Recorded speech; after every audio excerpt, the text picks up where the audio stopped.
Dans les exploitations agricoles, la santé des animaux reste un enjeu quotidien. Parmi les maladies qui inquiètent les éleveurs, cette fameuse dermatose nodulaire contagieuse qui a marqué de nombreuses régions en France cet été. Alors même si le nombre de cas tend à diminuer, ça dépend des régions, c'est un véritable traumatisme qui a été vécu par toute la profession. La DNC, comme on l'appelle, et puis bien d'autres infections peuvent se propager, on l'a vu très rapidement, affecter plusieurs espèces et puis provoquer des perturbations dans la production laitière, la viande ou le commerce de gros animaux vivants.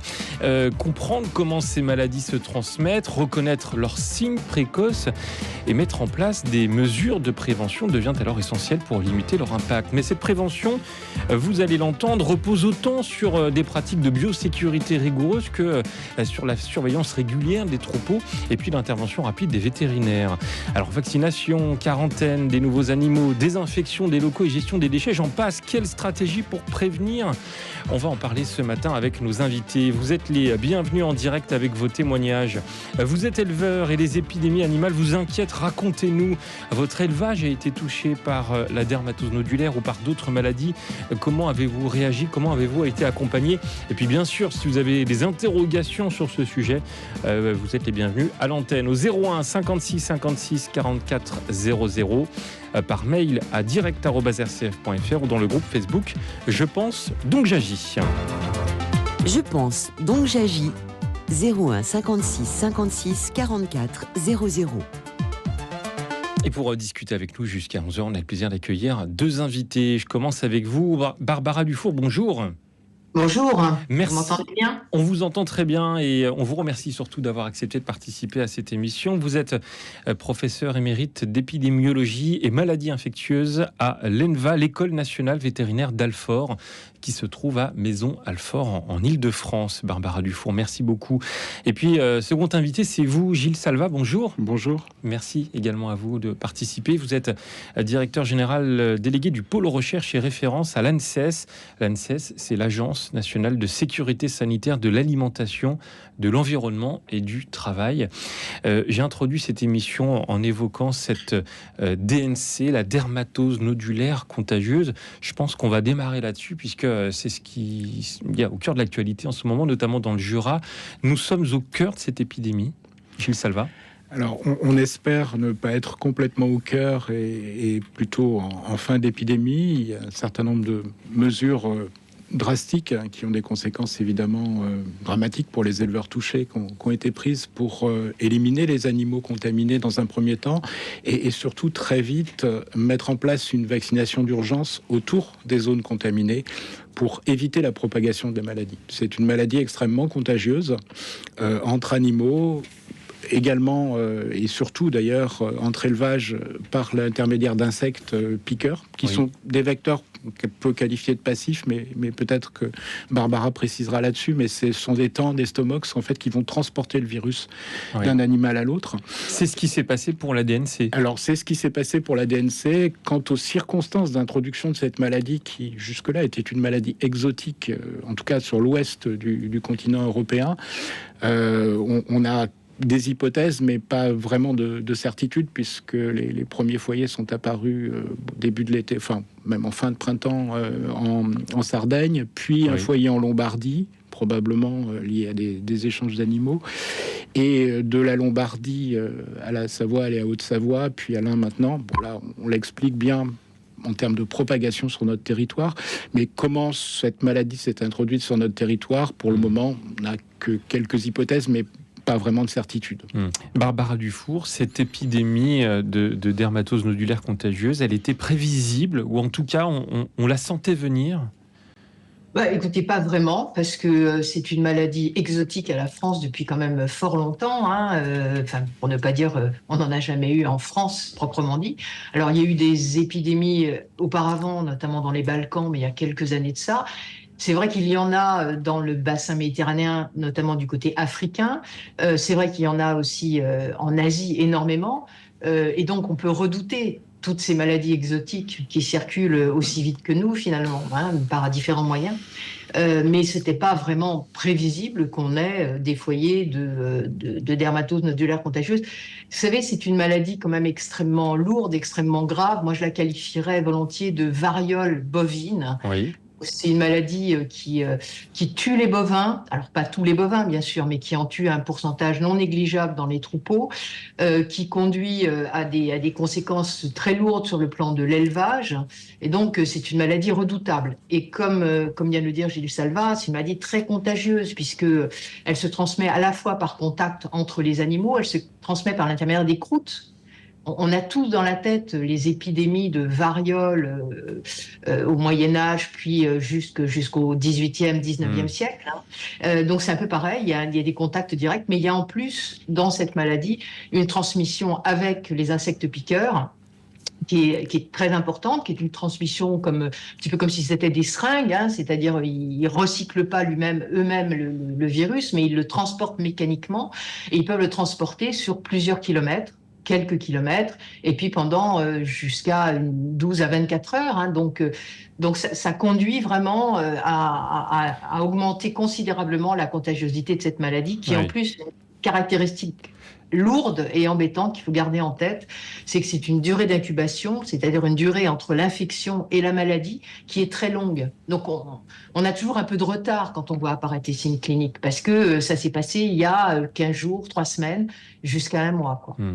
Gilles Salva, quand vous avez eu les premières alertes à l'ANSES, des premières remontées, quels ont été les premiers réflexes? C'est tout de suite d'essayer de comprendre les modes de transmission, par exemple, d'essayer de comprendre d'où elle venait? Alors déjà, c'est une maladie pour laquelle il y a un réseau de laboratoires nationaux de référence pour les maladies en France, et c'est une maladie pour laquelle nous ne sommes pas, comme c'est une maladie exotique, qu'on opère plutôt sur le territoire français, nous ne sommes pas le labo national de référence, c'est le CIRAD en fait, qui est le Centre international de recherche pour l'agronomie et le développement, qui est basé à Montpellier et qui en est le LNR. Et donc le premier travail qu'ils ont fait, c'est de diagnostiquer, de porter les premiers diagnostics, d'une part, et puis d'organiser un réseau de laboratoires localement, en Savoie, Haute-Savoie et dans l'Est de la France, qui soit capable de faire ce diagnostic. Parce que la première mesure qu'on peut prendre, et Barbara l'a dit, on a 2 ou 3 semaines, voire 4 semaines de retard quand on détecte les symptômes sur l'infection. C'est important de diagnostiquer le plus précocement possible. Et donc là, maintenant, on a un réseau de laboratoires, très très vite, dès le début de l'été, il y avait un réseau de laboratoires opérant grâce au travail remarquable qui a été fait par ce labo national de référence.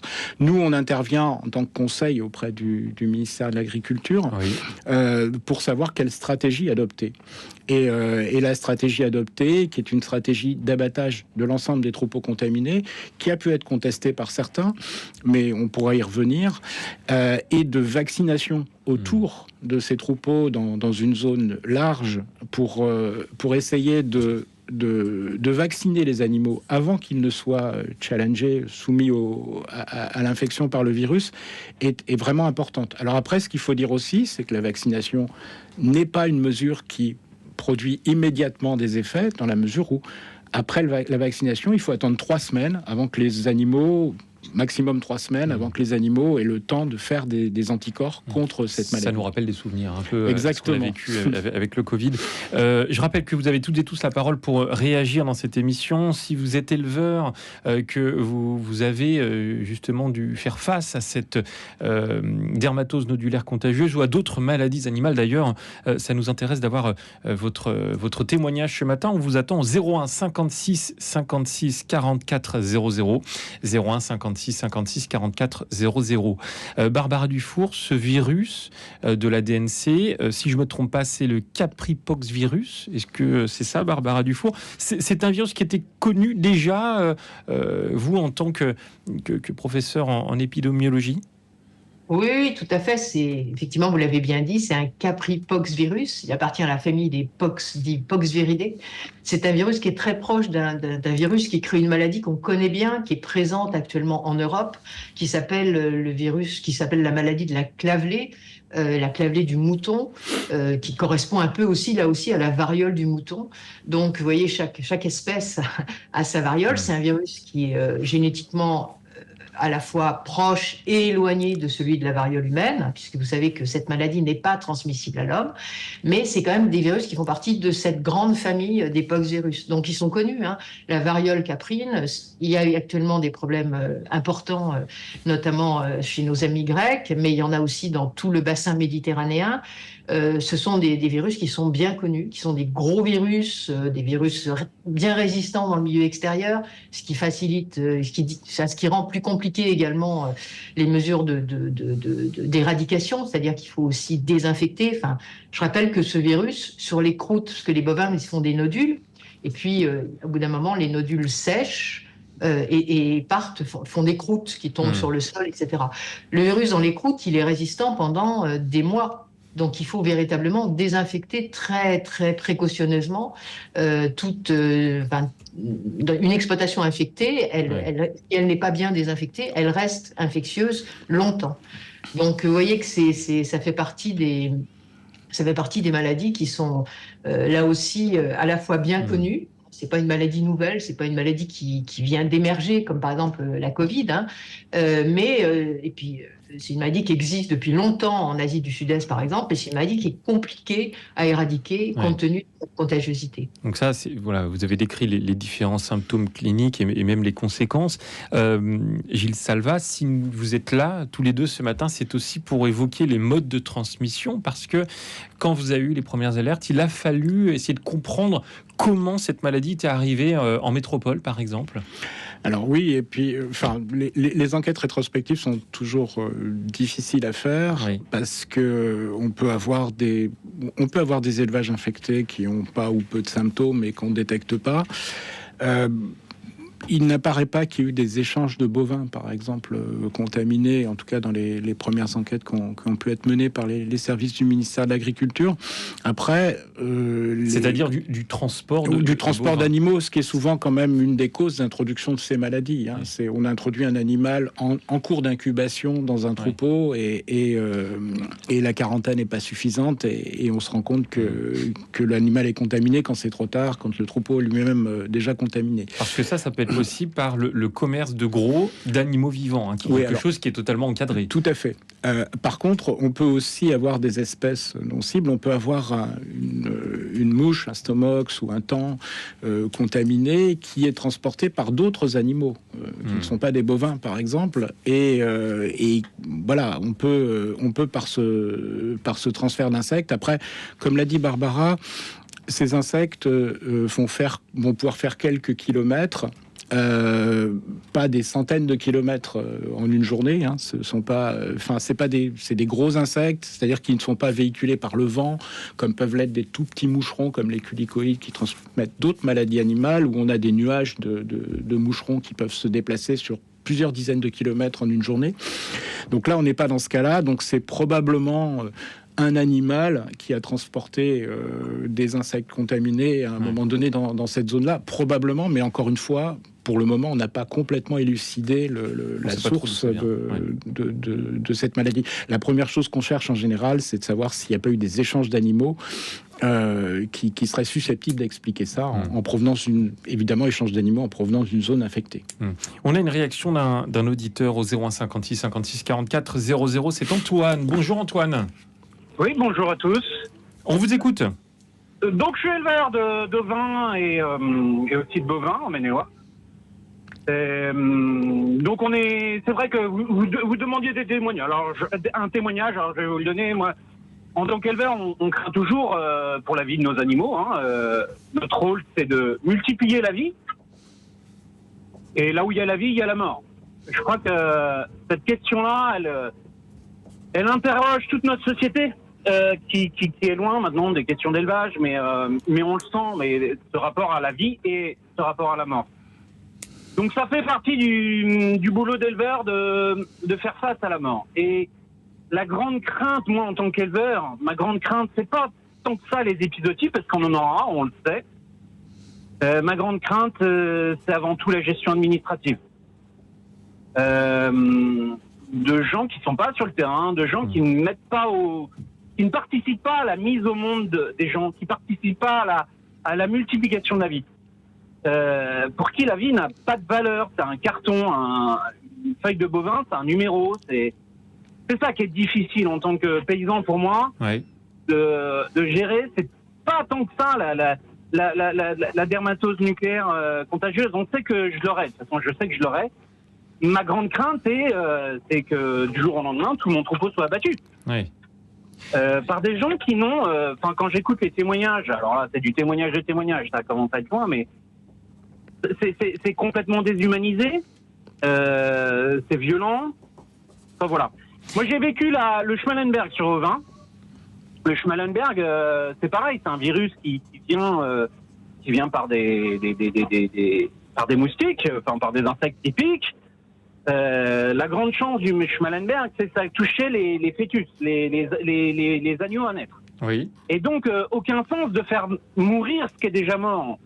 Donc, il n'y a pas eu d'abattage de troupeaux. Ça a été notre grande chance, c'est qu'il n'y a pas eu... Ça n'avait pas de sens d'abattre tout le monde. Mais on entend, en tout cas, à quel point, Antoine, c'est quelque chose que vous craignez, évidemment. Je crois que vous êtes sur votre tracteur actuellement, Antoine. Vous voulez que j'arrête ça? Non, pas du tout. Au contraire, écoutez, on est sur le terrain avec vous. Vous êtes éleveur de quoi? Ovin et bovin. Bovin, ovin. Parfait. Merci, Antoine. Merci Antoine de nous avoir appelé dans Je pense donc j'agis pour apporter ce témoignage. Gilles Salva, c'est un témoignage très intéressant de cet éleveur qui lui craint plutôt la gestion administrative, d'après lui, de personnes qui n'y connaissent rien. Je mets entre guillemets évidemment cette expression. Est-ce que vous comprenez ce témoignage? Alors je comprends la violence que représente pour un éleveur le fait qu'on lui dise on va, pour des raisons de sécurité sanitaire, de vos voisins, de la ferme France aussi.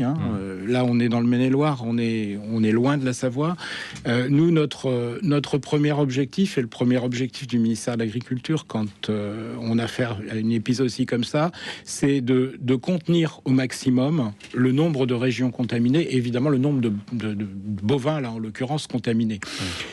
On a, je dirais, dans ce cas, la chance d'avoir une maladie pour laquelle on disposait d'un vaccin, qu'on a pu mobiliser très vite. Et ça permet de ne pas abattre de façon préventive des troupeaux qui ne sont pas touchés, ce qu'on fait parfois, en anneaux autour des foyers, parce qu'on pense qu'ils pourraient être touchés parce qu'ils sont proches. Donc là, on a pu mener cette politique de vaccination. C'est toujours un drame, effectivement, de voir ces troupeaux contaminés, mais il faut aussi penser qu'on le fait... Honnêtement, j'espère pas de façon déshumanisée. Et puis, les gens qui prennent ces décisions sont aussi des vétérinaires. Je rappelle que la profession vétérinaire est avant tout là pour soigner des animaux, pas pour les tuer. Mais parfois, abattre des animaux, c'est aussi protéger les autres. Et si on ne le fait pas dans un cas comme ça, on sait que inéluctablement, la maladie va se propager, même si on vaccine très vite, etc. Parce que on l'a dit, les durées d'incubation sont longues, le vaccin n'agit pas immédiatement, donc il faut absolument avoir les deux leviers. Le cas du Schmallenberg que citait votre auditeur, c'était en 2011. C'était en 2011 est tout à fait différent, effectivement. Alors déjà, ça atteint plutôt la fonction de reproduction et ça va agir alors un petit peu au départ sur la production laitière quand même, parce qu'on a les premiers signes cliniques, c'est une baisse de production laitière, et puis ensuite on a des malformations sur les veaux à naître. Le cas du Schmallenberg est différent. Pourquoi on n'a pas appliqué une stratégie d'éradication? Parce qu'on savait dès le départ qu'elle était vouée à l'échec, parce que d'une part on n'avait pas de vaccin, parce que c'était une maladie totalement nouvelle, c'était un virus nouveau en 2011 qu'on ne connaissait pas, et il a fallu 1 an pour avoir un vaccin, et quand on a eu le vaccin, en fait, le nombre de troupeaux contaminés qui avaient fait des anticorps était tellement important que le vaccin n'avait pas tellement d'utilité. Et là, on avait une maladie qui était transmise par des culicoïdes, les petits moucherons dont je parlais précédemment, et qui là diffusent beaucoup plus rapidement. Puisque ces culicoïdes peuvent être aussi transportés par le vent, et donc on peut avoir des sauts assez importants, ce qui n'est pas complètement le cas pour la DNC. D'ailleurs, ça m'a fait rire, parce qu'Antoine a dit la dermatose nucléaire. C'est plutôt nodulaire, mais on le pardonne. Barbara Dufour, comment vous réagissez au témoignage d'Antoine? Oui. Oui, alors deux réactions. La première, forcément de la compassion. C'est extrêmement douloureux pour des éleveurs de voir leur troupeau, le travail d'une vie, et des fois des parents aussi, parce qu'une génétique parentale, voire grand parental dans un troupeau de bovins abattus sur la ferme. En plus, les abattages sont sur la ferme. Donc oui, je comprends complètement individuellement cette compassion. Cela dit, on est dans un contexte qui est un contexte d'ailleurs très sociétal, hein. C'est-à-dire qu'en fait, on va entre guillemets, faire ces abattages et donc pénaliser certains pour protéger les autres. Donc on est véritablement, comme l'a dit Gilles Salva, dans un problème, dans un contexte de protection collective. C'est-à-dire que, pour répondre à ce monsieur qui vient de parler, les gens qui ont abattu leurs troupeaux en Savoie, qui ont été des abattages totaux, hein, ces gens-là, ils l'ont protégé lui. Et donc, il faut bien comprendre ça. Et je voudrais l'expliquer. Parce qu'effectivement, on abat des animaux malades. De toute façon, ces animaux-là, pour un certain nombre d'entre eux, ils vont mourir, souvent d'ailleurs dans des souffrances pas formidables. Hein, donc, c'est bien de les abattre. Et puis, on ne peut pas les consommer. Mais on abat aussi ceux qui paraissent sains, parce que de toute façon, ils sont contaminés. Et qui ne vont exprimer leurs symptômes que entre 21 et 28 jours plus tard. Donc, c'est-à-dire très tardivement. Ils vont pouvoir, pendant cette période, contaminer toute une série d'autres élevages autour. Donc, c'est pour protéger ces élevages autour qu'on les vaccine. Et les gens, qu'on les abat. Et les gens qui vaccinent autour, bon, certes, avec l'aide de l'État, une aide très forte, économique, financière, et puis également... j'allais dire stratégique sur le terrain. Enfin, les gens, sur le terrain, les vétérinaires... Oui.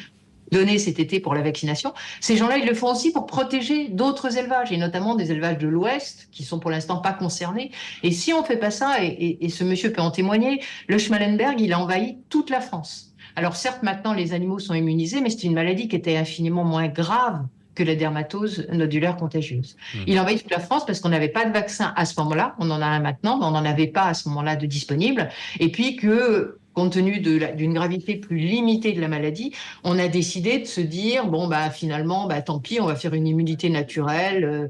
On n'a pas les moyens, ça va être trop coûteux en vie animale d'abattre tous les animaux. Et puis en plus, on a appris ça, on a découvert la circulation de ce virus très très tardivement par rapport à son début de circulation. C'est pas le cas en dermatose. Oui. On a découvert les premiers foyers et on peut éradiquer. On a l'expérience de 2011 dans les Balkans. Ils ont réussi à éradiquer la maladie et donc à protéger d'ailleurs tout l'Ouest à ce moment-là, parce qu'on s'est préparé en 2011 à voir arriver cette dermatose. Il y a eu toute une série de formations pour les vétérinaires en France et pour les éleveurs, etc.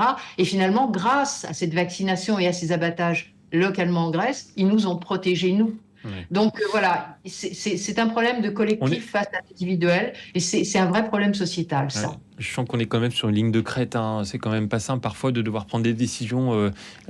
Gilles Salva, ça demande une vraie coordination.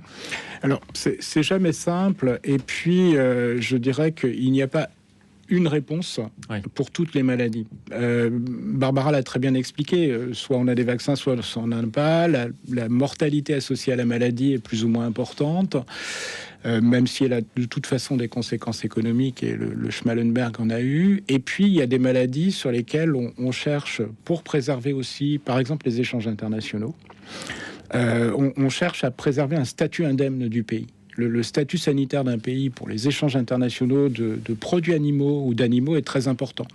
Mais on peut aussi, alors souvent on accuse l'Europe, on dit c'est l'Europe qui impose. En fait, l'Europe, elle impose ce que les États membres ont décidé. Et donc c'est une décision consensuelle de dire que la dermatose, on n'en veut pas en Europe pour des tas de raisons de santé animale. On a dit ça fait souffrir les animaux, il y a de la mortalité importante et des conséquences économiques dramatiques pour les troupeaux qui sont touchés. Pour certaines maladies où on avait interdit la vaccination, comme l'influenza aviaire par exemple, on a vu qu'on avait un virus qui était extrêmement bien adapté aux canards. En France, on produit beaucoup de canards. C'est assez spécifique de la Hongrie et de la France, le canard gras. Et on a, alors même que la vaccination était interdite en Europe parce qu'on voulait éradiquer cette maladie, on a quand même travaillé sur la vaccination en se disant, si on n'y arrive pas, avec une stratégie d'éradication, il faudra trouver d'autres solutions. Et donc on a travaillé, on a discuté avec l'Europe, on a appliqué cette politique de vaccination. Et on peut dire qu'elle elle est un succès puisqu'on a réussi à maîtriser, contenir la maladie, même si elle est encore présente dans la faune sauvage. On a encore eu des cas dans la faune sauvage, notamment sur les goélands, tout au long de l'été. Donc on en parle un peu moins, mais ça reste une maladie qui est présente sur notre territoire, tout au moins dans la faune sauvage. On va marquer une petite pause dans Je pense donc j'agis. Vous faites comme Antoine, vous êtes éleveur et vous craignez ces épidémies animales. Racontez-nous, peut-être que vous avez été vous-même touché par la dermatose nodulaire contagieuse ou par d'autres maladies. Dites-nous comment vous avez réagi, comment vous avez géré ça. Est-ce que vous avez été suffisamment accompagné? Et puis bien sûr, on attend toutes vos réactions et témoignages en direct au 01 56 56 44 00 ou par mail à direct@rcf.fr. À tout de suite.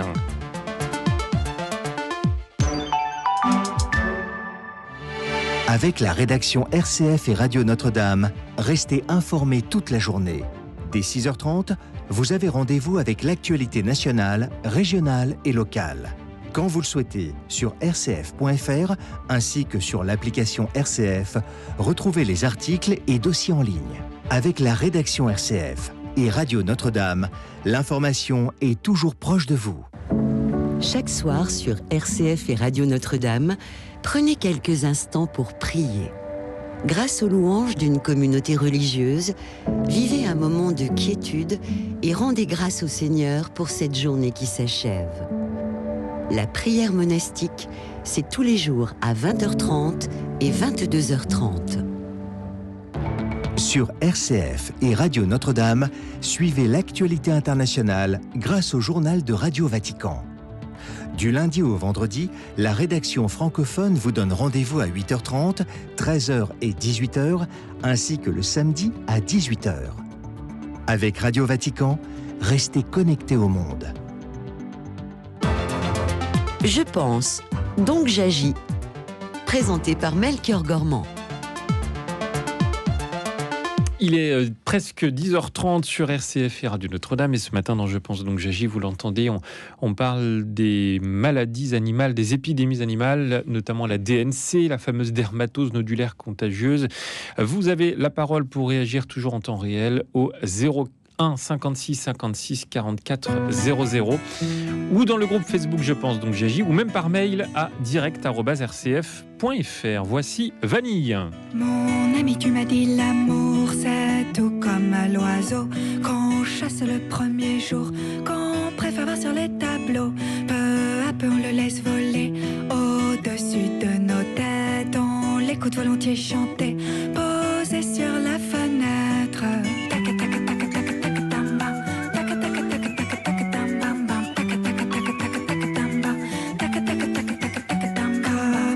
Avant l'hiver qui déserte son nid, l'amour est libre de s'enfuir à l'heure où il en a envie. Moi je n'ai que des amours mortes dans mon ciel à regret, et je m'échoue devant ta porte, je suis l'oiseau blessé.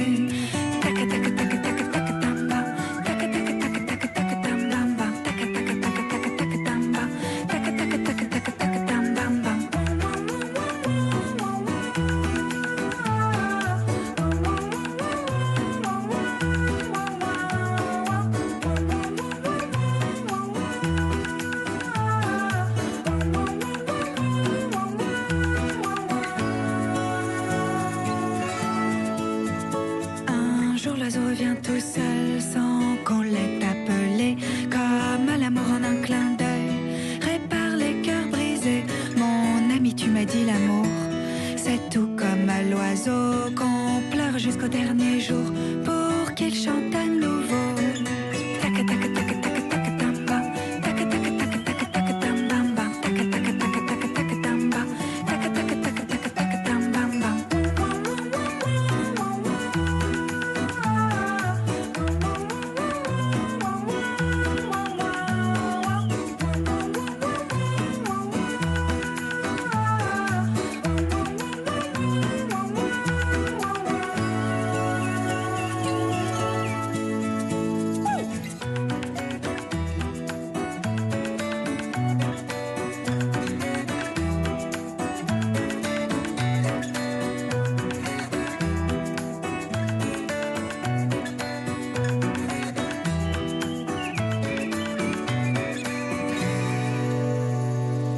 L'oiseau, c'était une chanson de Vanille pour vous accompagner en ce jeudi matin dans Je pense donc j'agis. Nous sommes toujours avec nos deux invités jusqu'à 11h. Gilles Salva, je rappelle que vous êtes directeur général délégué du pôle recherche et référence à l'ANSES.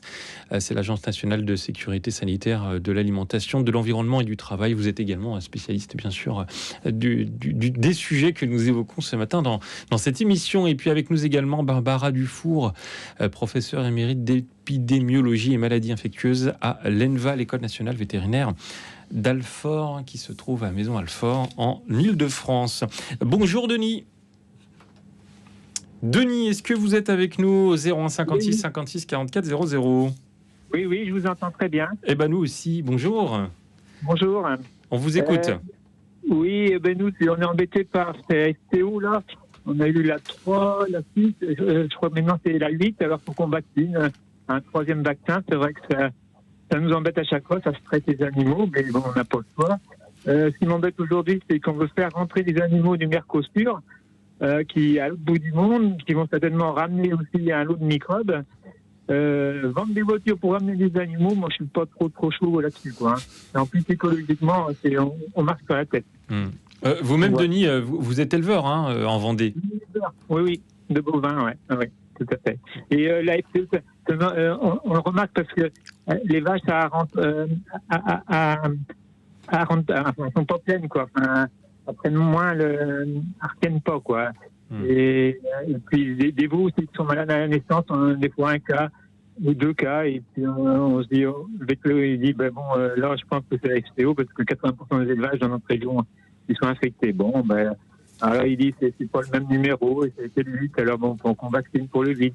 Ouais. Mais c'est toujours des frais supplémentaires et de la manutention qu'on n'aime pas trop faire, quoi. Eh ben, merci beaucoup, Denis. On n'a pas tout entendu, tout ce que vous avez dit. J'espère que Gilles Salva, j'ai l'impression que vous maîtrisez très bien le sujet, parce que moi, j'ai même pas compris le nom du virus qu'il évoquait. Alors, c'est la fièvre catarrhale ovine, qui touche aussi les bovins, contrairement à ce qu'indique son nom, qui est aussi une maladie un peu comme le Schmallenberg dont on parlait tout à l'heure, qui est préexistante, qui est transmise par des culicoïdes, des petits moucherons piqueurs. Et effectivement, il y a eu une très grosse saison de FCO, en particulier dans l'ouest de la France, en Bretagne, Vendée, Pays de la Loire, cet été. Et il y a eu aussi des campagnes de vaccination massives, la vaccination étant le seul moyen de réellement protéger. Là, on n'est pas sur une maladie, c'est une maladie sur laquelle on a renoncé à éradiquer, malheureusement, parce qu'elle est arrivée... Alors, c'est une maladie qui était présente historiquement dans le bassin méditerranéen, plutôt côté africain.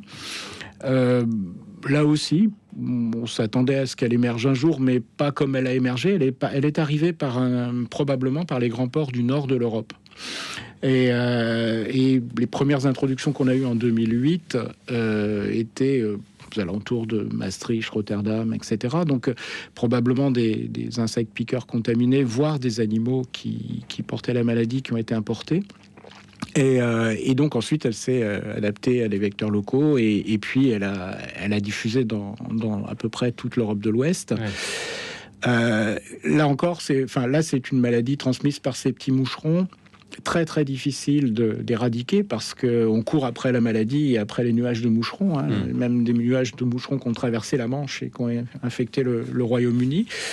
Donc c'est assez compliqué et la vaccination marche bien. Le problème, comme l'a souligné cet éleveur dans son témoignage, c'est qu'on a plusieurs sérotypes et que quand vous vaccinez contre le sérotype 8, ça ne protège pas contre le sérotype 3 ou le sérotype 4. Et c'est comme des variants, c'est un peu lié. C'est un petit peu comme des variants. Et si vous voulez, quand on a 2 ou 3 variants ou sérotypes qui circulent sur le territoire, ça implique de faire 3 injections. J'ai des témoignages d'éleveurs qui m'ont dit mais vous nous prenez pour des acupuncteurs. Effectivement, et effectivement c'est un vrai souci et il y a besoin qu'on travaille avec y compris avec les firmes qui commercialisent ces vaccins sur des vaccins multivalents qui permettraient en une seule injection de vacciner contre plusieurs sérotypes présents dans un pays, parce que effectivement, comme il a dit, la vaccination c'est le prix du vaccin, certes, mais c'est aussi le prix de la manutention des animaux avec des stress imposés aux animaux. un risque pour l'éleveur. Hein, quand il faut contenir des bovins, ça peut, sur certains bovins un petit peu vifs, on va dire, il y a des risques d'accident. Donc c'est vraiment des sujets sur lesquels la collectivité de recherche travaille aussi avec les firmes qui travaillent sur les vaccins pour simplifier cette vaccination. Barbara Dufour, vous avez entendu ce témoignage de Denis il y a quelques instants. J'aimerais qu'on évoque les facteurs qui favorisent peut-être l'émergence et la propagation des maladies animales, qu'on appelle aussi des épizooties, c'est ça, hein? Oui, épizooties. Voilà, et puis, voilà. On a parlé donc de ces fameuses mouches un peu tueuses, hein, pas très sympa. La mobilité du bétail, le commerce international, le changement climatique, est-ce que là, ça fait partie des facteurs qui favorisent ces maladies ? Oui, bien sûr, vous avez tout à fait raison. À l'évidence, ce sont...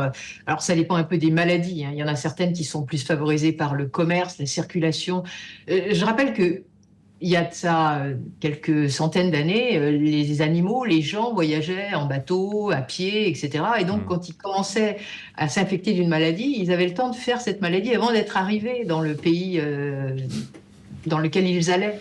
Et je peux vous rappeler, même si ça n'a pas toujours empêché les grandes épidémies, je parle d'épidémies humaines, là, de peste, etc., au Moyen-Âge et autres, mais pour autant, voilà, le fait de pouvoir faire une incubation pendant un transport en bateau, etc., ça permettait d'éviter d'avoir des animaux malades qui rentrent. Aujourd'hui, on n'est plus du tout dans cette perspective-là. Les gens, les animaux voyagent en temps réel de manière exponentielle sur la planète. Donc ça pose un problème pour les animaux vivants.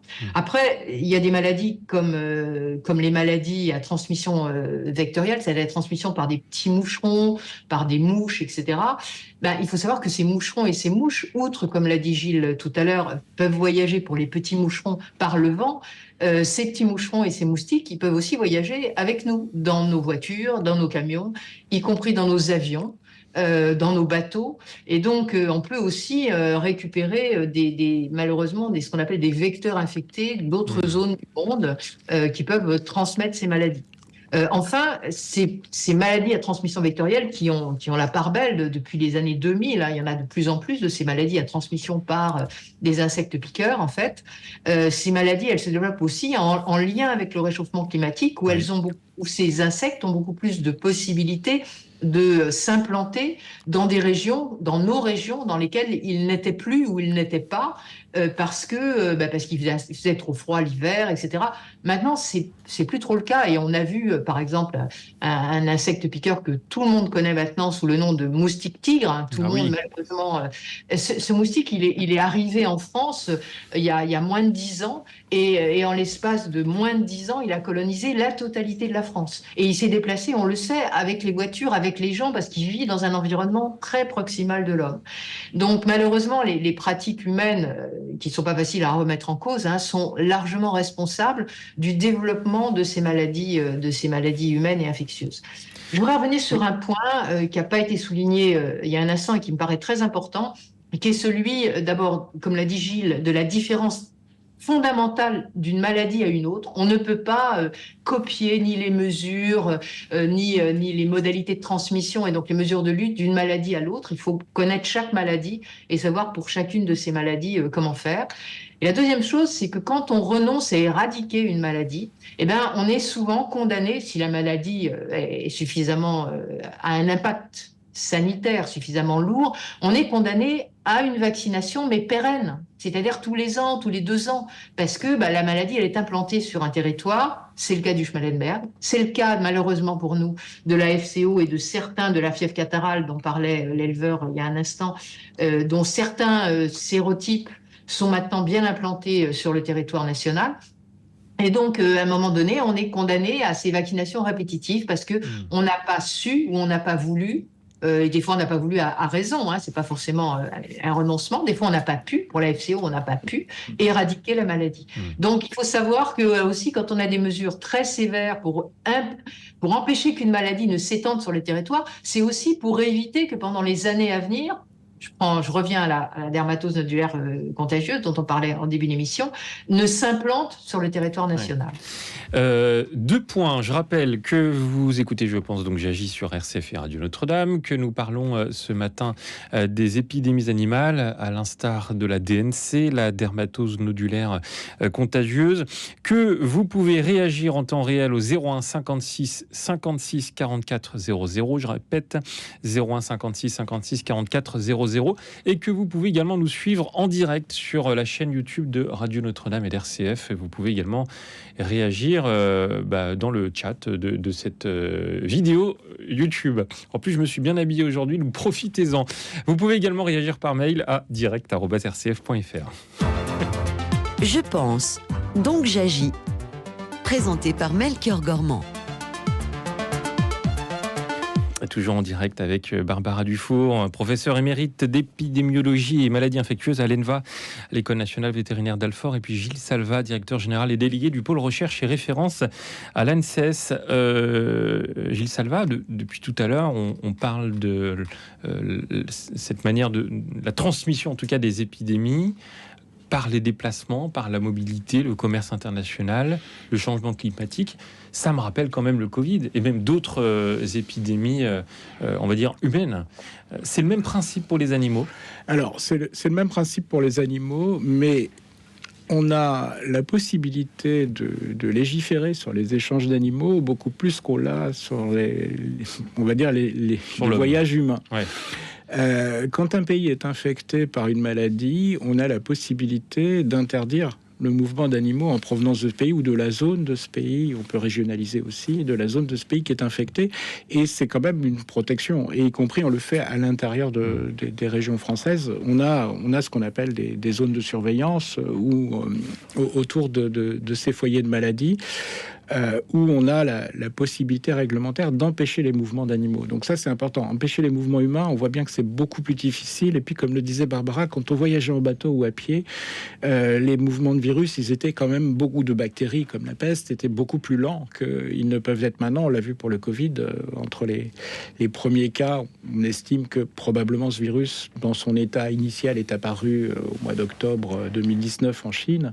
Et on voit qu'au mois de mars, même avant, on avait, dès le début de l'année probablement, on avait des cas en 2020. Donc c'est le fait qu'on puisse voyager en avion, etc., qui le joue. Sur les animaux, on a quand même un peu plus de contrôle. Après, je n'ai pas répondu à la question de votre auditeur tout à l'heure par rapport au Mercosur. C'est sûr que les échanges transcontinentaux sont aussi une source de risque, puisque là, on va importer des virus ou des bactéries ou des parasites qui sont très loin de chez nous. Et ces échanges peuvent prendre différentes formes. Ça peut être des échanges d'animaux comme ça. Ça peut être aussi des espèces qu'on appelle des espèces invasives. Par exemple, le raton laveur n'est pas une espèce européenne. Et il y a eu des importations de ratons laveurs. Alors, peut-être certains qui sont échappés de zoo, des choses comme ça. Et en même temps que les ratons laveurs, on commence à avoir des ratons laveurs dans certaines zones, y compris en France, dans l'est de la France. On a importé des parasites qui sont pathogènes pour l'homme et qui peuvent s'implanter durablement. En plus, ces espèces, elles prennent la place d'autres espèces sauvages. Donc, toutes ces importations transcontinentales, que ce soit des espèces domestiques ou des espèces sauvages, elles apportent leur lot de risques en termes de maladies infectieuses aussi. J'aimerais qu'on parle aussi du changement climatique, puisque là vous parliez des nuages de mouches tout à l'heure, Gilles Salva. Je pense aux oiseaux migrateurs également, où il y a une tendance à un retard dans la migration parfois, de plus en plus d'ailleurs. Alors de plus en plus, on n'a pas encore de mesures d'impact sur les trajets migratoires, sur les lieux où les animaux vont hiverner, mais on commence à voir que certains animaux qui étaient migrateurs deviennent sédentaires, par exemple. Ne migrent plus. Ne migrent plus ou moins. Vont, au lieu d'aller migrer, on va dire en Afrique de l'Ouest, et ça va se rapprocher de plus en plus de l'Afrique du Nord, puis de l'Espagne, et puis pourquoi pas du sud de la France. C'est un risque avéré. Et on sait que déjà, quand ces oiseaux contaminés par l'influenza aviaire, par exemple, passent au-dessus de nous et qu'ils se posent, parce que de temps en temps, ils se reposent quand même, et qu'ils se posent près d'un élevage, ça ça va constituer un risque pour cet élevage. Si ces animaux devaient être amenés un jour à hiverner sur nos territoires, notamment dans des territoires où il y a beaucoup d'élevage, ça augmenterait le risque. Donc il y a effectivement ce risque lié au réchauffement climatique. Les risques sont globaux. On a parlé Barbara a parlé tout à l'heure du moustique tigre qui est remonté d'Afrique. Alors il y a à la fois la remontée de vecteurs et puis il y a l'adaptation aussi du fait de quand vous aviez au départ des saisons vectorielles qui commençaient au mois de juin et qui finissaient au mois de septembre, on arrivait à maîtriser un certain nombre de choses. Quand ça commence au mois d'avril et que ça finit au mois de novembre, parce que je vous rappelle, en 2023, le 29 octobre, il faisait 29 degrés en Bretagne. Bon, ce qui est rare. Mais vous êtes breton, voilà. Je suis breton et j'en sais quelque chose, c'est rare, mais c'est typiquement, ça veut dire qu'on a eu des cas à l'époque de maladie hémorragique épisodique, une maladie proche de la FCO dont on parlait tout à l'heure. On a eu des cas dans le Morbihan, fin octobre, début novembre. À cause de ces températures à cause de ces températures. Et cette saison vectorielle, et Barbara l'a très bien dit tout à l'heure, à la fois, on a des étés très longs, enfin des saisons chaudes très longues, et des hivers très peu rigoureux. Ah oui. Des hivers très peu rigoureux, ça veut dire qu'on ne casse pas le cycle de survie de ces virus, et qu'au printemps suivant, on va retrouver des virus en bon état dans les larves d'insectes qui vont éclore et qui vont refaire leur cycle. Donc ça, c'est vraiment une grande préoccupation, et ça change complètement notre vision des maladies animales. Barbara Dufour, quand on pense aux épidémies animales, je pense dans la société, on se rappelle de la vache folle, de la grippe aviaire. Qu'est-ce qu'on a appris de ces grosses épidémies qu'on ne reproduirait plus aujourd'hui, par exemple? Qu'est-ce qu'on a appris de ces grandes épidémies? D'abord, on a appris à mieux les gérer. Oui. On a appris également l'importance de la biosécurité. C'est un mot qui est très à la mode, qui pourrait se décliner. Avant, on appelait ça l'hygiène, etc. Maintenant, on est beaucoup plus savant en biosécurité. On différencie la biosécurité externe, interne, etc. Mais on sait quand même qu'à un moment donné, les élevages, nos élevages, qui sont de plus en plus plein air, je tiens à le dire, parce que ça correspond à la fois à du bien-être animal, pour beaucoup d'espèces, et puis ça correspond aussi à une demande sociétale, à la fois en bien-être et puis en matière d'écologie, etc.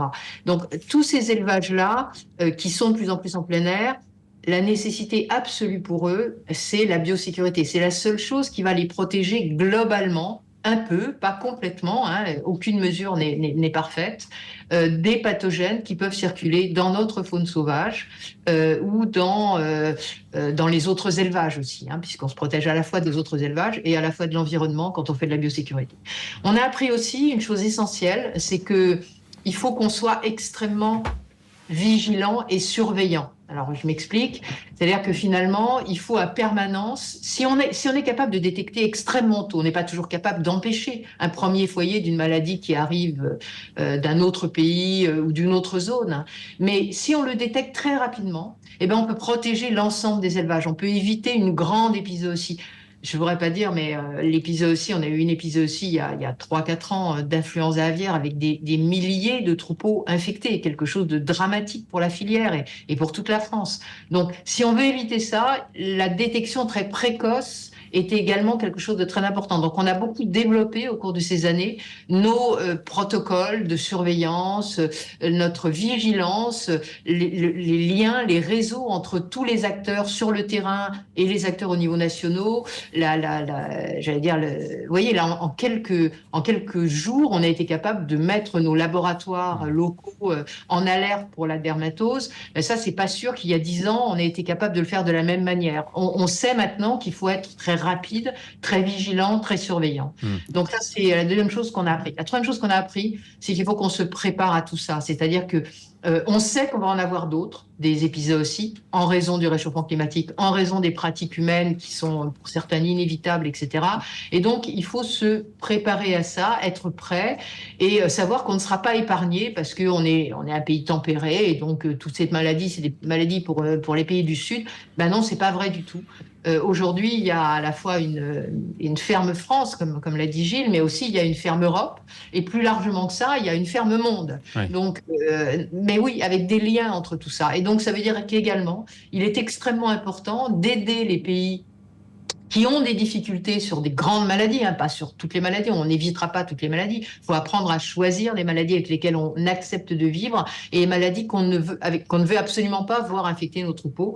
Et c'est pour ça qu'il faut de temps en temps aussi aller aider des collègues d'autres pays européens, voire des pays du Sud, en les aidant à organiser mieux, à mettre en place des surveillances, des détections précoces et à leur donner aussi des moyens d'agir contre ces maladies dans ces pays du Sud. Ouais. La solidarité nationale, mais aussi internationale, est absolument indispensable. Et je pense que ça aussi, on essaye de l'apprendre au cours de ces épisodes aussi. Ouais. C'est très vexant parce qu'on pourrait en parler pendant des heures et pourtant on arrive déjà à la fin de cette émission.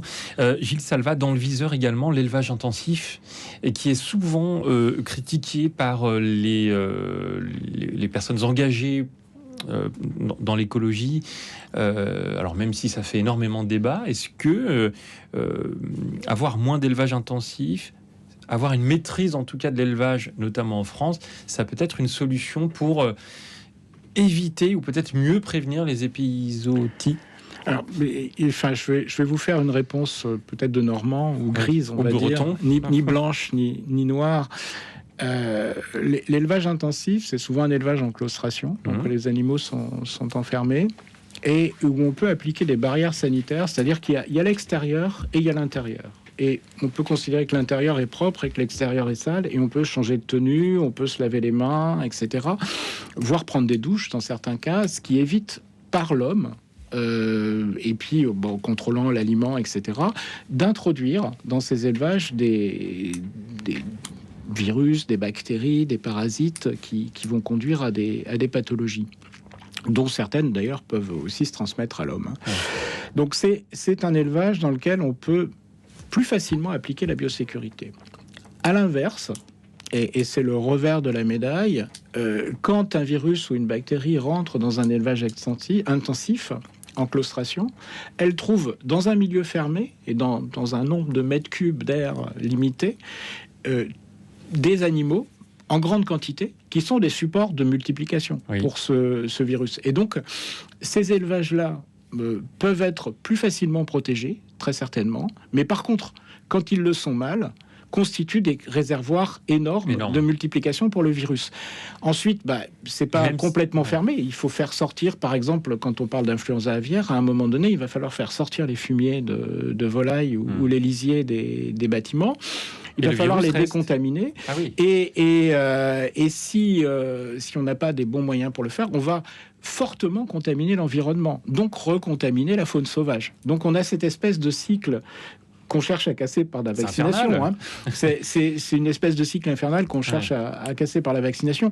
Mais il y a aussi la manière de conduire les élevages intensifs. Et puis, quand on parle de grands élevages en France, nos grands élevages sont des petits élevages aux États-Unis. Oui. Un élevage de 1 million de poules pondeuses, c'est un élevage assez classique en poules pondeuses aux États-Unis. Nous, les plus gros élevages, et il y en a très peu, c'est 300 000 poules. Ouais. Donc, et la plupart des élevages, c'est beaucoup moins que ça, notamment pour les élevages au sol. Donc, il y a vraiment dans ce... En fait, il faut, comme dans beaucoup de domaines, il faut se garder d'être manichéen. C'est pas l'élevage intensif mauvais d'un côté et l'élevage plein air et plutôt extensif bon de l'autre. Les deux ont des avantages et des inconvénients. Simplement, la manière de prévenir ces risques-là n'est pas tout à fait la même. Et je vous rejoins dans le sens où l'élevage intensif, lorsqu'il est touché par une maladie, émet beaucoup de virus dans l'environnement et constitue un risque énorme supplémentaire. Ouais. Bien sûr. Parce que il y a des enclos, quoi. Enfin, voilà. Et parce que à un moment donné, tout n'est pas complètement fermé et qu'il y a des virus, ils vont sortir. Un dernier mot, Barbara Dufour, tiens, c'est pour vous, honneur aux dames, sur justement le... Alors attendez, j'ai perdu mes mots. Sur la DNC, donc la dermatose nodulaire, où en est-on actuellement ? J'ai lu ce matin qu'il y avait beaucoup de troupeaux qui étaient touchés dans le Jura. Est-ce qu'on arrive à maîtriser ça ? Alors, premièrement, on a, à ma connaissance, un nombre de foyers total actuel qui est inférieur à une centaine. On a 77 foyers actuellement. C'est à la fois énorme localement et c'est à la fois tout petit au niveau de la France. Actuellement, la vaccination, enfin, on avait une vaccination avant les derniers foyers dans l'Ain en particulier. On avait une vaccination qui était environ de 90%, plus de 90% des animaux présents dans les zones vaccinées, ce qui était un très bon matelas pour éviter la sortie du virus de la zone. Bon, là, maintenant, évidemment, avec l'extension dans l'Ain, il a fallu étendre un peu les zones de vaccination et il faut continuer. Et les vétérinaires qui sont épuisés par ce qui s'est passé cet été et les éleveurs aussi. Il faut quand même imaginer que la vaccination a eu lieu pour beaucoup d'élevages en alpage. Donc vous imaginez attraper les animaux. Alors bon, les animaux laitiers, on les traite régulièrement, donc c'est possible. Les jeunes animaux qui ne sont pas traits et puis tous les animaux allaitants, il faut les attraper sur les alpages pour les vacciner. C'était quand même... Je tire mon chapeau aux vétérinaires qu'on fait ça. On entend qu'il y a une surveillance importante. Je me permets de vous couper la parole, Barbara Dufour, parce qu'on arrive à la fin de cette émission. La surveillance est toujours là. Merci vraiment à tous les deux d'avoir été avec nous, avec beaucoup de pédagogie également pour nos auditrices et nos auditeurs. Barbara Dufour, je rappelle que vous êtes professeure émérite d'épidémiologie et maladies infectieuses à l'ENVA, l'École nationale vétérinaire d'Alfort, en Ile-de-France. Merci Gilles Salva d'avoir été avec nous, directeur général et délégué du pôle recherche et référence à l'ANSES, l'Agence nationale de sécurité sanitaire de l'alimentation, de l'environnement et du travail. Merci à Pierre-Henri et Sabine à la réalisation. On se retrouve demain à 10h, 11h, toujours en direct dans Je pense donc j'agis et en vidéo.